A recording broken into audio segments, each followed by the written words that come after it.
Just get into it. Yeah. But, if you need to psych yourself up, go fucking, gosh, what was you There's so many of them. We're just going to start, bringing up some PTSD here. Oh, it's right. It's fantastic. Yeah. Quit name dropping people here. Yeah. Their employers might know how worthless they are. Actually, we know at least one of those guys can watch YouTube because that's all he did all day, right? Yeah. That and Candy Crush. I have been absolutely amazed at one bad hire can fuck up everything inside of a company. It screws up the culture, your finances, vehicles. It doesn't matter. Everything goes downhill within days of guys coming in. Yeah. And you won't even see it. Like you said, you didn't realize it till after it got better, right? Yeah. It's just like many things in life, right? The peace that's been over this building today since we got rid of our last hire. And thankfully this guy didn't cost us money, but everyone has been cheerful. Like I said, fist bumps, and the culture is back. And I didn't even see it disappear that quickly because I was focused on something else. But one bad hire, and it's just not a good place to be. Yeah. Two lessons there. One that you've definitely learned over the last 2 years. As soon as you spot the problem, get rid of it. Which I decided 2 weeks ago, and I should have gotten rid of it. And I had the conversation with John. I was like, let's get rid of him. All right, well, let's focus on the positive. You let one of those guys go for 6 months. The next one you fired him after 3. This guy only lasted 3 weeks. Well, one of the guys I was trying to fire him on day 2, and then somebody else told me and recommended we keep him on for another week. So that one I was right on, and I wasn't doubting myself. Okay, I got you. I'm talking about somebody else apparently. There's too many of them. Yeah. I am not skilled at hiring. I've learned that, and we had the conversation. Hey, we got this on tape, right? Yeah, we had the conversation this morning because I'm too emotional, right? Which is why I don't make that piercing in your lip from what you had in high school. Is that what just came out? Yeah, it's kind of squirted out the front there. You had me speechless. You admitting that never happens, Ryan. Yeah, that's probably true. Yeah. Well, hallelujah. I if nothing else, today's a win for so many reasons, but especially that one that you can't save these people. And I'm talking to you. This is deep Ryan and Mike talk right here. You can't save these but men. It's easier for you to say because it is. Yeah. And that's why there's people that are set up for being managers. And then I make a good owner because I've invested so much time in these people in this company and my time, my money, all of these things. And, hey, Kyle, would you silence Mike's phone, please? You can't hear that. Sorry, I forgot to turn it off. Yeah. But you can't come in with that emotional side of things. But I look at all these guys that they come in, and I know that it's the best place they're ever going to work. Yeah. I know that if they stick it out here, a lot of these guys in the trades, right, they've been through a divorce. They got, single dads, whatever situation, and you want to see the best for them. And I know the best is here because the culture is amazing, but they don't understand it. They don't appreciate it. And then they come in and they ruin everything. Yeah. Or they try to. They try to. If you let them. Yeah. And this one was surface level, thank goodness, right? But we've had others in the past that, like you say, we let them go for 6 months, and there wasn't enough policies in place. There wasn't, keeping track of them, all those things. Now that we have in place, you got GPS, so there's no doubt in your mind what's going on. Like, why did it take you 3 hours to get from the Maverick back to the office? You're like, well, all this stuff happened at the same time. And you're like, hashtag Maverick. Nobody's that stupid to lie about that. And I sit there and I go, like, nobody's that stupid. Like, what would be the point in lying about that? Yeah, so you said, easy for me to say. It is, and I've tried. I've gotten better at it, right? I definitely have, but still mistakes have been made. But I've also, on the other side of it, looking at the positive side, I've made some really great hires because else we wouldn't be here even having the time to podcast. Yeah, and so the science or art, whatever it is figuring out, is this a John or a? Because one of them was ready to, they're in a now bad. You're name dropping again. You can edit it out. Oh, okay. Anyway, is this guy, in a bad way, had bad experiences and maybe even caused some of it, but he's ready to grow? Or is he, in that exact same position, but he thinks it's everybody else's fault, not his, because they're both at the same point. The question's where they're going in the future, and being able to know the difference, like being able to, through a series of interviews and conversations, figure out like, okay, is this guy in need of a hand up, or is he just here for a handout? Yeah, and on the business side, honestly, I don't need to be there to be a hand up. The business is not in a role to where it should be giving people extra chances, right? If you're 40 years old and you haven't got life figured out, at least to know what you did wrong, then chances are you're not going to learn it. You're not going to learn it 6 months at Unrivaled. Exactly. But I want that. I want that for people. I love that, especially in men and younger men. So maybe that's your ministry outside of the workplace. Well, exactly. There has to be a separation, and I have no ability to separate both, right? Because I want to be, I mean, obviously a level of, I'm not afraid to have the hard conversations now, right? And we had some tough ones, especially with this last employee that is like, no, we're just going to talk about it now. I'm not going to send you a sticky note at the end of the week and let you know, hey, you want to work on this for Monday? Like, no, we're going to talk about it man to man, and I can say all the hard things, whether you want to hear them or not. No problem with that. It's just, they should, sometimes they just shouldn't happen. Even getting to the end of some of these conversations, like, why am I even talking about this? Like, it doesn't, I don't want to ever come across like this should just be common sense, because somebody may never have been taught that. But it's not my job at that point to do that through this business, because it jeopardizes everything. Yeah. Then you're putting 15 other people's livelihoods on the line. And I know you said this guy didn't cost you any money, but there's a reasonable chance that there's going to be a bad review come in, or somebody who just had got a bad taste in their mouth from his shitty attitude, that is costing you money. Yeah. Whether it's not on the scale of that other guy who I name dropped earlier, where you lost tens of thousands of dollars because of him, but it was a learning experience. You learned, now you cut out cancer a lot faster than you did 6 months or a year ago. Yeah. So on those learning experiences, as I was reminded so kindly by my office staff this morning, I told you so. And if they forget to remind you, I will. Yeah, so. No, for sure.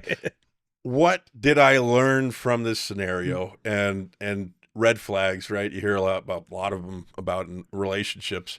Right? Pay attention, guys. You're about to hear some wisdom. And the red flags, there was so many of them. And I justified every single one for him. And I was like, well, there's just no way nobody wants to grow at this age and this life as a father.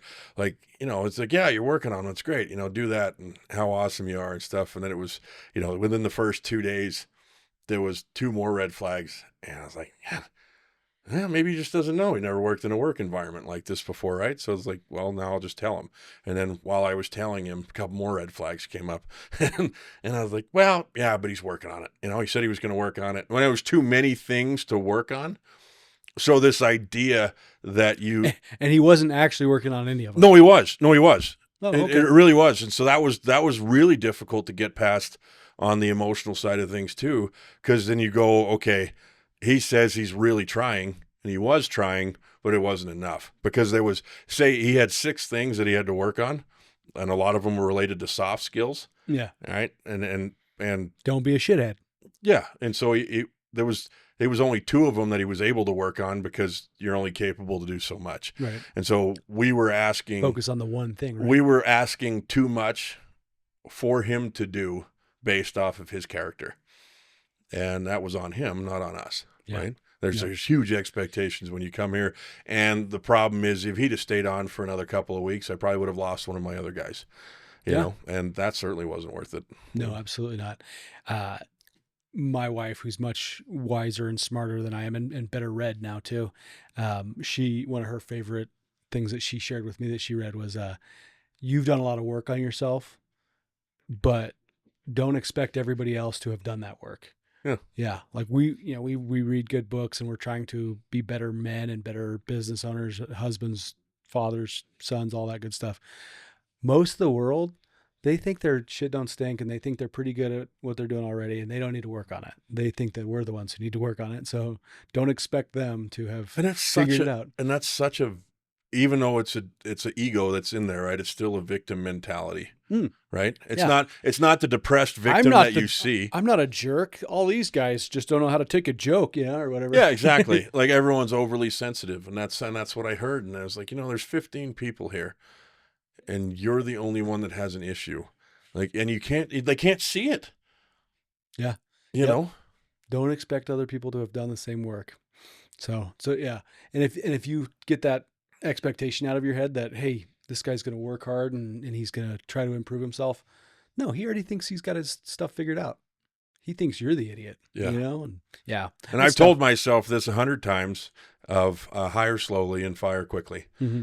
And no matter how many times you're getting better at it. I'm getting better at it. I feel like, it's 6 months, 3 weeks, and then 2 weeks. The next guy's 2 going to days, last 3 minutes if he's not good, right? Absolutely. I mean, I think that in my head, and I've told guys that in the interview. It's like, you got 1 day to not be an ass, right? And then you figure it out. And then I just, at the end of the day, I go, well, half the day was good. And it's like, I don't need half the day was good. Because I think about how some of the other guys have come into the business and they've been humble and they're like, I just want to learn. I'm hungry. And I think about other places that I've gone into. And then I think about some of the growth that I've done on myself is that I know I am one of the most skilled technicians that's in this building. And I know more than most about a lot of things in regards to this trade because I've done it for so long, right? But you wouldn't know that if I was working with you. Like, I went out to a job with one of our other guys 2 weeks ago, and I was like, here I am. I'm just your apprentice. Tell me measurements, right? And so we spent 6 hours working together, had a great time, and I'm his boss, and he's, and I also know more. But I was just like, shout me measurements. I'll cut out what you need. You need that next. And I was the best apprentice he's ever had, right? You should be able to go into that role. I have nothing to prove. And when you get somebody in there that's got too much to prove, which I thought was what was happening, and I justified poor reaction to that too. It's like you don't want to be around that. Nobody wants to be around that. Yeah, especially not other guys who actually do know more than you. Yeah, because that's John put a quote from Zig Ziglar on the wall down there on the door going out, right? That says. Nobody cares what you know until they know what you care. That you care, right? Yeah. And it's so true. But I'm in a place where I'm blessed that people know I care about them greatly, and I want to see them succeed. So then they care about my knowledge and they call and ask for that. You can't walk into a new job, which I thought was a logical thought process. You don't walk into a new place and go, stand aside, boys. I got this. I don't know whether you guys know this or not, but I'm kind of a big deal. Yeah, that's what I was going to say. Yeah. I'm kind of a big deal. Don't worry about it. You'll get it. Yeah. So if you're a new employer out there, maybe you're just doing your first couple hires or something like that. One, don't be discouraged if you just hired a shithead, but do fire them fast. And don't be afraid. Don't drag it out, because if they haven't broken those bad habits and they're not willing to, then you're working twice as hard, right? When we got rid of them eventually and let them go too long, how much did I work those months? It was months and months and months to repair from that, of damage, not only financially, but I just, how much, 3 months is what it took me to fix like 3 guys' screw ups, right? And that 3 months, that's not only money, right? Because a lot of that work I did for free, but it was also 3 months of growth that I could have been working on the stuff that we need to focus on in business, right? And you don't realize how detrimental one person can be. You hear about it. I mean, really, you hear it in the books, you hear it on the radio and whatever you're listening to, and other people that have had businesses, and you're like, well, one person really can't screw up that much. And golly, was I wrong. Golly. Yeah.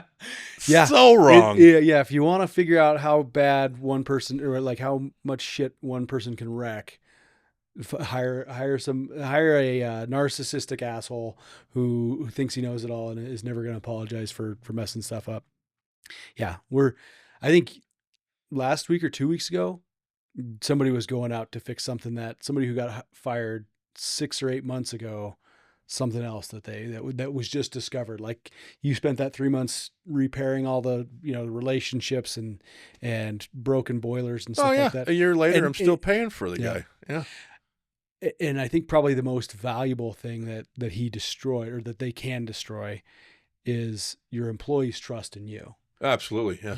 Your job isn't to do all the work. It's not to answer the phones, but it's to build this culture that they can trust and they can depend on. And when somebody comes in and threatens that, they lose trust in you. It's like if They need to know they're safe. if mommy doesn't stand up for me when daddy hits me, like I don't trust mommy. Like that's pretty kind of a dark. That was pretty dark. Tell me about your mother. Yeah. I deserved it. Well, I'm sure you did. My mother. We've already brought up narcissists now. Now you're diving into what sounds like a rough childhood. I mean, what else are we going to start sharing on this podcast? Yeah. Show me on the doll. Yeah. Right. I didn't know you were Catholic being raised up. Shout out to our Catholic listeners. Hey, let's make fun of the Mormons too. Yeah, right. Yeah. Well, you've got 5 kids. You're close. Yep. One more and you'll be driving a bicycle down here. We're low key Mormon. Hi, I'm Ryan. I'd like to talk to you about Jesus. What kind of underwear are you wearing today? Yeah. I don't know. So I guess I've heard a lot about Mormons. I don't get the underwear jerk. Do they sound like it's a jerk? The underwear jerk? Well, is that a wedgie? Anyway, yeah, I don't, that's definitely a story for another podcast. Probably, yeah. Yeah. So we're low key Mormon. Meanwhile, back at the ranch, when we go take trips to Salt Lake, they don't even try to recruit us because they just assume we're Mormon because we're white with 5 kids. Well, that's a great place to vacation, isn't it? Yeah. Well, I mean, they have all this family stuff to do, and it's half the price of Denver because it's Mormon. So yeah. Anyway, back like you said, back at the ranch. Mother did not hit me. She did hit my older brother, but he really deserved it. Sounds like the intro to a Disturb song. Yeah. Why? Yeah, it's the wrong lyrics. Don't even try. That was actually POD. Oh yeah. Oh, that's going back. POD or no, Lincoln Park. Sorry. Yeah. Edit this out, would you? No, this is a good part right here. Now let's get back to the actual, the bread of the message, huh? Yeah. Yes, because we've outgrown milk. We can have solid food in our businesses. Don't hire shitheads. If you do, fire them quickly. Well, just if you're seeing the flags, and it's no different in this than it is in a relationship, right? You can have communication through those things, but have that communication before. And if they happen, if you've talked through everything, obviously it's going to happen no matter what you do. But like we're building a system in place for some of these interviews, right? The right questions, personalities, whatever else. And as soon as you see one of them, you go, there's got to be something else related to that one, especially when it's so bad. It's like rudeness, right? There's no reason. There's accidental things that you can say. But, for one instance, we had a technician that was in the office and he was trying to get one of the gals' attention, right? So he was like, oh shit! Like that is. I hear girls love that. Everyone knows that, right? Yeah, the girls don't like that. That you can't do that. You can't click your fingers at a woman. I mean, does that ever work for you guys? Right? It's that everyone knows that is logical thought process that you should know. But if you don't, then it means that you're going to have future problems. Maybe you don't, and there's no judgment in that, right? Maybe you were never taught that, you didn't have good parents growing up, whatever else. It just means that if raised that by happened, wolves. Yeah, if that happened, then you haven't had the life experience that now you're going to fit in with the culture of this company. Hey, maybe that's why he's been divorced 3 times. What do you? Yeah. There's normally a reason behind that too. Right? I got divorced once. I was an asshole. It happens, right? It doesn't always have to be everyone else's fault, right? You have to take ownership of those things, and this victim mentality that's for, especially for men, is shrouded by ego. When that comes in, they just don't work well with others, no matter what. Yeah, and it's not my job to sit there and bring that ego back down. I have some younger guys that I work on that, and I send them on a really hard job that they can't figure out. That brings their ego back down naturally, but that's just young men and ego, right? We all had it. Yeah, but it's obnoxious at times, but it also wasn't. It's not like evil or wrong, right? It's not. It's how God built us. Right. He wants us to be confident so that we will go do crazy things, because sometimes crazy things have to be done. Yeah, or be rejected and just keep pursuing. It's like, well, I mean, she said no. I don't think she really meant she didn't get mean lost. Yeah, she wants me to ask her again. Yeah. Ask. So you talk about young, stupid, 5th grade. I wanted to take this girl to the dance, 6th grade. I don't know, whatever. I called her up on the phone, first time doing that. And I said, would Molly like to go to the dance? And click. I was like, oh, I got disconnected. Called her back. Asked again. Click. Man, what is wrong with these phones? I was so dumb. The next day, she had her friend come over and talk to me and be like, she doesn't want to go to the dance with you. And I was like, oh, that's what happened. Yeah. It did not even occur to me that she did not want to go to the dance with me. That freaking it's me. CenturyLink can't connect the phone. CenturyLink. Good times. Yeah. So make sure you fire quickly, and build up a system for hiring. But just doesn't mean they're a bad person if you fire them too. That's another one. They may just not be a culture fit. Yeah. And you have to protect the culture no matter what, because else you'll lose your high performing people, and it becomes a place that's no longer as enjoyable as it could be. So you can just go, you know what? You didn't screw up. You didn't make a whole bunch of mistakes. I just don't think you fit in here. And there's a better place for you out there, and that's okay. And they're going to find something. Everyone's got to work. So it's not like they're not going to go find another job. Hey, if, Mandami gets elected, maybe we won't have to work. Now you brought in politics. Now we've hit religion, we've hit politics, business. I mean, wider election than just New York City. Because if you're in New York, you probably don't have to go to work anymore because everything's free.